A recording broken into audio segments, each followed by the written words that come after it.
बिस्मिल्लाहिर्रहमानिर्रहीम अस्सलाम वालेकुम। हमास के तर्जुमान इस दफ़ा सामने नहीं आए, लेकिन एक प्रेस कॉन्फ्रेंस हुई है। ये आपकी स्क्रीन पर जो नाम आ रहे हैं, इनका नाम है उसामा हमदान।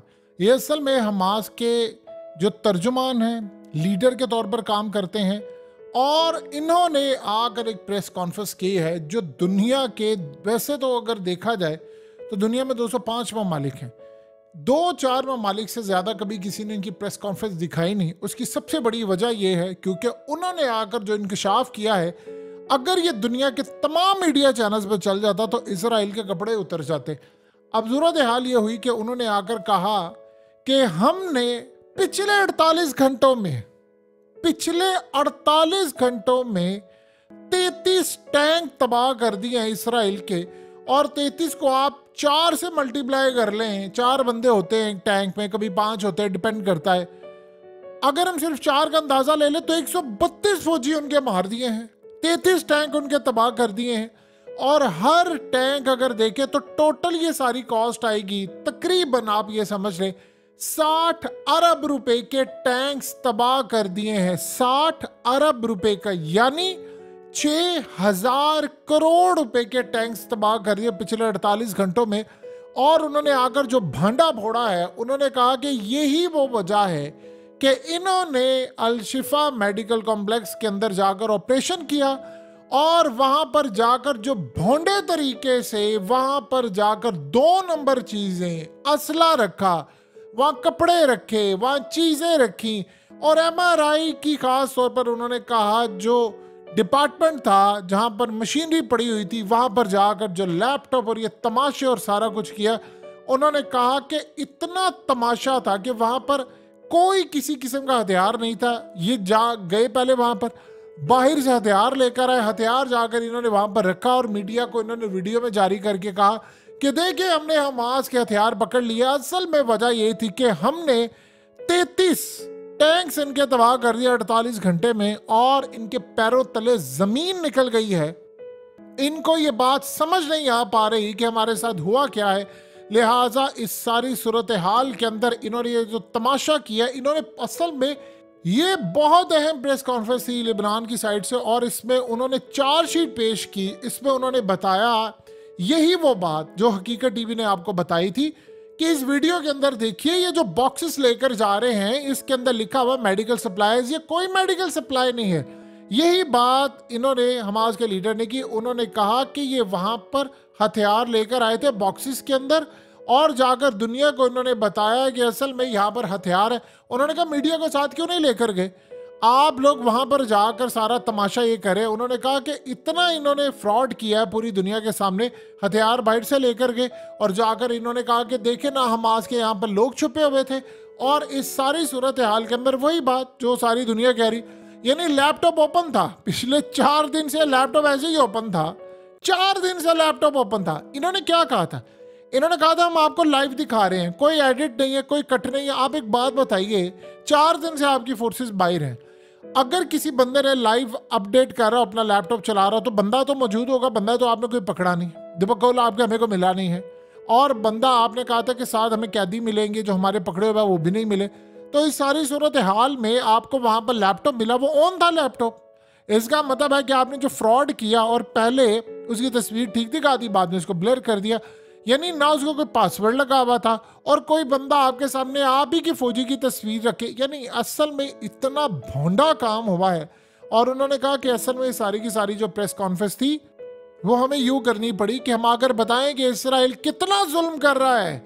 उन्होंने कहा कि 75 साल के एक शख्स था, उसने इनकी मदद की, और उसी को इन्होंने बाद में मार कर तो नाम हमास पर लगा दिया। इस सारी सूरत हाल के अंदर जो जो चीज़ें थी जो इसराइल ने यहाँ पर हाल किया, तबाही की, वो सारा को सारा बेनकाब कर दिया। होता ये था कि आज से पहले कभी ऐसा होता नहीं था, यानी बड़े पैमाने पर कोई प्रेस कॉन्फ्रेंस, कोई चीज़ या कोई ऐसा मामला होता था तो ये लोग असल में कभी ज़िंदगी के अंदर सामने नहीं आते थे, और मीडिया पर इनको हाइप नहीं। अब भी देख लो, दुनिया की जो आबादी 8 अरब की आबादी है, लोगों को नहीं पता, क्योंकि इन्होंने इस प्रेस कॉन्फ्रेंस को दिखाने ही नहीं दिया। उन्होंने आकर एक एक चीज बयान कर दी। अब आप सोचिए जरा कि इसराइल इतनी बुरी तरह बेनकाब हो गया है कि उसके पास बताने के लिए कुछ नहीं। वो कह रहे हैं कि जी हमारे पास सबूत है, हम वीडियोस जारी करेंगे और वीडियोस के अंदर आपको बताएंगे कि हमने इनके 48 घंटों में, सिर्फ 48 घंटों में 33 हमने इनके टैंक्स तबाह किए हैं। और जब हमने टैंक्स तबाह किए तो इसका मतलब है कि पहले टैंक्स थे 182, अगर 182 के अंदर हम 33 शामिल कर लें तो आप इनका अंदाज़ा लगा सकते हैं कि वो कितनी बड़ी तादाद के अंदर इनका नुकसान हुआ है। यानी पहले ही उनके पास सिर्फ और सिर्फ 600 टैंक से, अब उसमें से भी पहले 418 रह गए थे करीबन। अब आप देखिए 182 के अंदर 33 शामिल करें तो 215, तो 215 को अगर हम माइनस करते हैं 600 से तो 385 टैंक्स रह गए हैं। यानी 418 में से 385 टैंक्स रह गए हैं। और ये भी बाकी अगर तबाह होते हैं जिस हिसाब से वो तबाही कर रहे हैं, ऐसा लग रहा है 1 महीने के अंदर अंदर सारा कुछ तबाह हो जाएगा। इसका मतलब है कि उनकी फौज के लोग भी बड़ी तादाद में मर रहे हैं। इसी बात को तो इसराइल छुपाना चाह रहा था और वो चाह रहा था कि प्रेस कॉन्फ्रेंस सामने ना आ पाए, किसी सूरत ना आ पाए। लेकिन अब ये प्रेस कॉन्फ्रेंस हो गई है और उन्होंने सारी सूरत हाल सामने रख दी है। हुआ ये है कि तैयब अर्दोगान ने इनको कहा है कि इसराइल एक दहशतगर्द मुल्क है और अर्दोगान का ये कहना मायने रखता है। ये बात हमेशा से कहना फलाना, ये एक बड़े लेवल की जाके उन्होंने स्टेटमेंट दी है और इससे बड़ा असर पड़ेगा। यानी आप पहले हमेशा ये कहते थे कि हमारा दहशतगर्द है, उन्होंने सीधा इसराइल की रियासत को कह दिया कि बहुत बड़े ये दहशतगर्द है।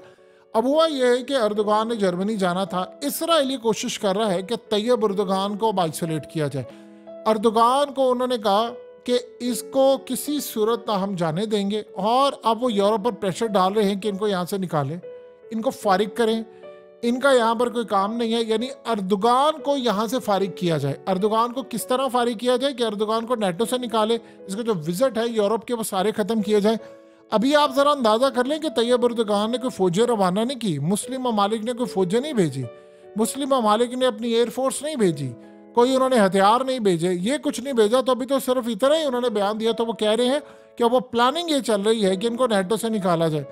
देखिए एक बात ज़हन में रखिए, खतरनाक सूरत हाल ये है कि अगर नेटो से इनको निकाला जाए तो कहीं ये सूरत हाल जो अर्दोगान को समझ आ गई है कि अगर गज़ा को यहाँ से क्लीन अप किया तो उसके बाद नंबर उनका आ जाएगा। तो सवाल ये पैदा होता है कि जो उम्मत मुस्लिमा आज गज़ा की मदद करने नहीं गई, क्या वो तुर्की की मदद करने के लिए जाएंगे? क्योंकि अर्दोगान ने सेंस कर ली है ये बात, अगला नंबर उनका आ चुका है। देखिए ईरान की जानिब से एक बड़ा तगड़ा ऐलान आया है। कल हुआ ये था कि खबर ब्रेक की राइटर्स ने कि जी ईरान ने कह दिया है कि हम हमास के साथ जंग में शिरकत नहीं करेंगे। आज ईरान ने बयान दिया, उन्होंने कहा है कि इस जंग के अंदर इसराइल की शिकस्त होने जा रही है और हम सारी दुनिया देख रहे हैं और हर तरह से सपोर्ट भी होगी। और साथ कहा कि अब इस सारी सूरत हाल में हमारी आंखें वो फतह देखने जा रही है जिसका ख्वाब हमने देखा था। यानी आप सोचिए उन्होंने इतनी हद तक बढ़कर बैक किया। देखिए दो चीज़ें समझिए यहाँ से। सबसे बड़ा जो मसला इस वक्त पैदा हुआ है इसराइल के लिए वो ये है कि इसराइल के फौजी बहुत बड़ी तादाद के अंदर मरना शुरू हो गए हैं और उनकी फौज के लोग, यानी आप सोचिए ज़रा, ये सोल्जर्स उन्होंने बताया कि ये भी मरे। वो काम क्या करते हैं? वो हमेशा की तरह एज यूजुअल काम ये करते हैं कि एक आधा अपना कोई फौजी की तस्वीर जारी करेंगे जो कि पूरी दुनिया के अंदर है। हमास के पास बहुत सारी चीज़ें हैं। मिसाल के तौर पर उन्होंने इस फौजी की तस्वीर जारी की, उन्होंने कहा जी असल में ये मारा गया है और जी ये सारी सूरत हाल है, ये हमारे पास 1-2 फौजी मारे गए। वो बस इसी तरह काम करते हैं, यानी एक आधे 2 फौजी की अपनी तस्वीर जारी करेंगे और कहेंगे कि देखें ना हमारे फौजी मारे गए हैं। बस इससे ज़्यादा वो तस्वीर जारी नहीं करते, 2-3 की कर देंगे। सोचें जब इनके अगर 33 टैंक्स तबाह हुए हैं और उसमें आप ये देखिए कि बाकी फौजियों को तो छोड़ ही देना कि उनकी लड़ाई क्या हुई है। अगर आपके 150 के करीब फौजी मारे गए हैं तो इनकी क्या आदत है, 2-3 की तस्वीरें जारी कर देते हैं, ये फलाने मारे गए हैं, फलाने मारे गए हैं। ये सूरत हाल है इनकी। इनको शदीद नुकसान हो रहा है, लोगों को इस बात की समझ नहीं आ पा रही है। वो कह रहे हैं देखिए इसराइल क्यों इतना ज्यादा बेताब होकर ऑपरेशन के ऊपर आ रहा है। अब सारी दुनिया में क्या डिस्कस हो रहा है? ये वीडियो डिस्कस हो रही है ना कि देखिए ना इसराइल की फौजें गई, और वीडियो ये नहीं डिस्कस हो रही कि असला मिला है, वीडियो ये डिस्कस हो रही है कि इसराइल का ब्लंडर पकड़ा गया है। वो ब्लंडर क्या था? वहां पर गए, अल-शिफा हॉस्पिटल में जाकर असला रखा, सारा कुछ रखा, लेकिन ये अब कोई डिस्कस नहीं कर रहा कि आज जो हमास ने आकर ऐलान किया। आप बताइए कितने मीडिया चैनल्स पर दुनिया में इनको जगह दी गई इस खबर की। प्रेस कॉन्फ्रेंस है, आप अगर इसराइल की फौजों की प्रेस कॉन्फ्रेंस दिखाते हैं, सारी दुनिया में चलाते हैं, तो आप इनकी भी दिखाएं ना। आप बताएं ना, इसका ये मतलब है कि जो इसराइल ने कहा ना वो ठीक है। आप बताएं दुनिया को कि इनका कितना नुकसान हो रहा है, इनका क्या मामला हुआ है। अब इसराइल जो करता है उसके पास तो उनके सबूत नहीं है, और वो जो उन्होंने जाली सबूत बनाए वो तो पकड़े गए। हमास ने जो काम किया है वो तो उनके पास सबूत मौजूद है ना, लड़ाई के, बैटल के, तमाम चीजों के। तो ये काम क्यों नहीं करे? इनको असल में प्रॉब्लम ये पड़ी हुई है कि हमारे ऊपर जो हमले हो रहे हैं वो इतने भयानक है, इतने भयानक है कि अगर दुनिया के अंदर तमाम चैनल्स पर हर जगह पर यही चलना शुरू हो जाएगा तो हमारी कैपेबिलिटी तो जीरो हो जाएगी। उसको बदलने के लिए उनके पास कोई रास्ता नहीं है। देखिए, दुनिया में कोई वर्ल्ड कप तो शुरू नहीं करवा सकते, दुनिया के अंदर कोई और काम तो नहीं कर सकते। वो कह रहे हैं कि हम ही कोई ऐसा काम कर दे। दुनिया बेशक इसराइल की मजम्मत कर रही है इस वक्त, वो कह रहे हैं कि अल शिफा, इवन कि आप देख लें मोहम्मद बिन सलमान खड़े हो गए हैं कि तुमने अल शिफा हॉस्पिटल के अंदर जाकर हरकत क्यों की। चले कुछ ना कुछ तो मामले तक सारे खड़े हो गए हैं, लेकिन इसराइल क्या चाह रहा है? इसराइल कह रहा है कम से कम ये डिस्कस कर लो, ये ना डिस्कस करना कि हमारे 33 मारे गए हैं टैंक्स, और उसके अंदर जो तकरीबन फौजी थे वो भी मारे गए हैं। यानी ये टैंक्स की मौत हुई है, ये तबाह होना नहीं इसको गई, इसकी मौत हो गई है, क्योंकि हर दिन एक नए टैंक की मौत हो रही है। और हर टैंक की जब मौत होती है तो अपने साथ 4-5 फौजी लेकर मरता है। सोचिए, बैकअप के अंदर इनके फौजी, इनकी तमाम चीजें, ये कैसे मुमकिन है? और याद रखिएगा, बहुत सारी जो लड़ाई है उसकी फुटेजेस अवेलेबल भी नहीं होती इनके लिए। अब तक बताइए कि इन्होंने ऐलान किया जी हमने फलाने बंदे को मार दिया, हमने ये कर दिया, हमें वहां से ये मिल गया, हमें वहां से वो मिल गया, सब कुछ कह रहे हैं। तो सवाल ये पैदा होता है 40 दिन हो गए अभी तक तुम्हारी लड़ाई खत्म होने का नाम क्यों नहीं ले रही? अब आप सोचिए जरा, हमास के इस लीडर ने आकर जो प्रेस कॉन्फ्रेंस की उसमें सारी उम्मत मुस्लिमा को पूछा कि आप लोग क्या कर रहे हैं। यानी ये बंदा उठकर कह रहा है उम्मत मुस्लिमा को, सबको, कि तुम्हारा नहीं है फलस्तीन, क्या मस्जिद अक्सा तुम्हारी नहीं है? जब इसराइल इतनी बमबारी कर रहे हैं, जब ये तमाम चीजें कर रहे हैं, तो तुम लोग क्या कर रहे हो? तुम लोग अगर इसको रोक नहीं पा रहे, उसने कहा कि जाकर कम से कम इसराइल को रोके। उसने कहा जो हम एक पैगाम दे रहे हैं, और पैगाम दे रहे हैं इसराइल के लोगों को कि आपके कैदी हमारे पास है और हम छोड़ने के लिए तैयार हैं। आप जाकर नेतन्याहू पर प्रेशर डालें कि उस जंग को रोके, हम आपके कैदी रिहा कर देंगे। हम 5 दिन की जंगबंदी कह रहे हैं और आप इनको रिक्वायर। उन्होंने कहा कि इतनी बमबारी करें, वो लोगों को मारे, सब ताल तबाह करें, तो आप लोगों के सीनों में कोई दर्द नहीं है? मुसलमानों से मुखातिब होकर कहा कि कब तुम लोगों ने जागना है, कब जागना है? इतना डरते हो तुम इसराइल से? यानी इसराइल क्या है? क्या हम भी तो लड़े ना उनके खिलाफ, और अभी तक वो हमें शिकस्त नहीं दे पाए। हमने उनके टैंक्स तबाह कर दिए, हमने अब तक उनको इतना ज्यादा नुकसान पहुंचा दिया, उनकी फौजों को नुकसान पहुंचा दिया, उनके लोगों को नुकसान पहुंचाया। अरबों डॉलर्स उनके खत्म हो गए हैं इस जंग के अंदर। जब वो सारी सूरत हाल में अपनी बर्बादी फेस कर रहे हैं, सब कुछ फेस कर रहे हैं, तो बताओ कि यहां पर आकर हम क्या करेंगे?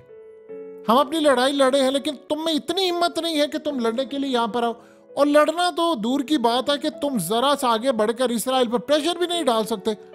देखिए, आप एक बात ध्यान में रखिएगा, इसराइल शायद अगर 2-3 ममालिक, तो बड़ी दूर की बात है, 2-3 जो ग्रुप्स होते हैं, अगर वो इसराइल के खिलाफ जाकर लड़ना शुरू हो जाएं, तो आप उनका अंदाजा नहीं लगा सकते इसराइल की पावर कैसे आपको पता चलती है। तैयब उर्दगान ने असल में कहा कि भाई हमें यूरो फाइटर टाइफून चाहिए। ये जेट हैं असल में यूरोप के, और बड़े जबरदस्त हैं। इसराइल ने काम ये किया कि जर्मनी को कहा कि अर्दोगान का एक तो विजिट आप करो कैंसिल, और ये जो दरखास्त आपको वो करने जा रहा है इसको आपने मुस्तरद करना है। ये असल में उन्होंने बात की है। अब आप सोचिए जरा कि उनका जो पावा है या लड़ने का जो प्रेशर है वो ग्राउंड के ऊपर नहीं है, ग्राउंड के ऊपर उनकी फौजें नाकाम है। उनका लड़ने का पावा, लड़ने की ताकत, लड़ने की कैपेसिटी, वो तमाम की तमाम जो चीजें हैं वो ग्राउंड के ऊपर नजर नहीं आती, वो दुनिया में असर और सुगा। वो कह रहे हैं जी अर्दोगान को हमने छोड़ा नहीं। अभी तो सिर्फ अर्दोगान ने ये कहा है कि इसराइल एक दहशतगर्द रियासत है। सोचिए, जब अर्दोगान अपनी फौजें कहेंगे कि हम भेजने जा रहे हैं, तो पहले तो उनको निकालेंगे नेटो से। नेटो से निकालने के बाद कहेंगे कि सारे ममालिक, इसराइल कहेगा कि चलो लड़ाई करो, हम चढ़ दौड़े। लेकिन प्रॉब्लम यह है कि आज यूरोप के अंदर से भी आवाज़ें उठ गई हैं, और यूरोप के बेशतर लीडर्स ने नेतन्याहू को ये बात कह दी है कि हम आपकी मदद नहीं कर सकते। हम अरब लीडर, मिडिल ईस्ट और ये वो, इन सब को खोना पड़ेगा अगर इस सारी सूरत हाल के अंदर हम आपका साथ देते हैं, जो हमारे लिए बहुत ज़्यादा परेशान कुन है। सोचे अगर मामला और लेवल यहाँ तक आ गया और इसराइल के लिए इतनी ज़्यादा प्रॉब्लम्स हो रही हैं, तो आप बताइए कि दुनिया के अंदर इस प्रेस कॉन्फ्रेंस को क्यों नहीं दिखाया जा रहा, क्यों आखिर छुपाया जा रहा? आप अगर हर किसी का मौकफ रखते हैं तो उनका मौकफ भी रखे ना। हमास वहां पर हुकूमत कर रही थी, कोई ग्रुप नहीं था, हुकूमत थी। तो हुकूमत थी उनकी गजा के अंदर, तो आप बताइए ना आप क्या करें, लेकिन कोई दिखाने को तैयार नहीं।